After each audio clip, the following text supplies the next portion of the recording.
Hello friends, welcome to our channel. आप देख रहे हैं नेक्स्ट 10 लाइव। आप सभी का स्वागत है।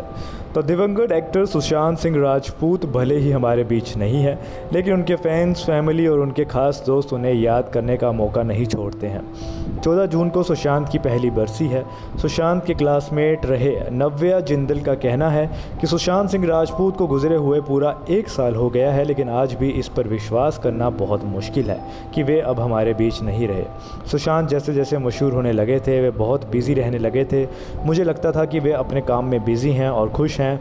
मुझे एकदम नहीं पता था कि सुशांत किसी परेशानी से गुजर रहा है। नव्या सुशांत के स्कूल फ्रेंड रहे हैं और उन्होंने हाल ही में ये बातें कही।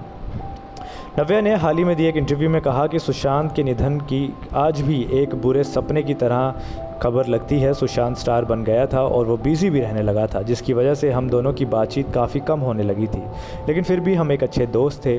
स्कूल के दिनों को याद करते हुए नव्या कहते हैं कि हम दोनों दिल्ली में नए थे जब हमने कोलाची हंसराज मॉडल स्कूल में 11वीं क्लास में एडमिशन लिया था। मैं उज्जैन से दिल्ली पढ़ने आया था और वो पटना से आया था। स्कूल का फर्स्ट डे जब क्लास में अपना इंट्रो देते हुए मैंने कहा कि मैं बास्केटबॉल कैप्टन हूँ, तो सुशांत ने कहा कि मुझे भी बास्केटबॉल खेलना बहुत पसंद है और सिखा दो। नव्या आगे कहते हैं कि स्कूल में मैं और सुशांत ज़्यादा से ज़्यादा वक्त साथ बिताते थे। दिल्ली के मुखर्जी नगर में वे रूम लेकर रहते थे और स्कूल ख़त्म होने के बाद वो मेरे घर की तरफ चले आते थे, जहां हम IIT और AIEEE की तैयारी करने के लिए साथ में रहते थे। हम अपना सारा समय सुबह 7:30 बजे से लेकर रात के 9 बजे तक साथ में ही बिताते थे।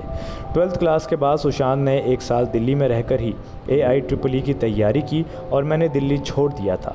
नव्या, जो कि एक कंप्यूटर इंजीनियर हैं, वो कहते हैं कि सुशांत की खासियत थी कि वे जो करने का सोच लेते थे वो करके ही मानते थे। मशीनों के लिए उनका लगाव पहले से ही था, वो हमेशा कुछ नया करना चाहते थे। दोस्तों, नव्या आगे कहते हैं कि साल 2007 में सुशांत अचानक से उज्जैन आया और कहने लगा कि वे इंजीनियरिंग छोड़कर एक्टर बनने के लिए मुंबई जाना चाहता है। सुशांत की ये बात मुझे अटपटी लगी और मैंने उससे कहा कि पहले इंजीनियरिंग का कोर्स ख़त्म कर ले और फिर फैसला लेना। उन्होंने मुझसे पूछा, इंजीनियरिंग करके मैं करूँगा क्या? मुझे एक्टर बनना है। अगर कुछ नहीं कर पाया तो तेरे साथ उज्जैन आकर काम कर लूँगा। नव्या कहते हैं कि भगवान का शुक्र है कि उसने मेरी बात उस दिन नहीं मानी थी। वो ऐसा ही था, करना है तो करना है, नहीं करना तो नहीं करना। वह स्कूल के दिनों से ही हमेशा दृढ़ निश्चय वाला था, बड़े सपने देखता था और हमेशा खुश रहता था। नेक्स्ट टाइम लाइफ से रिपोर्ट।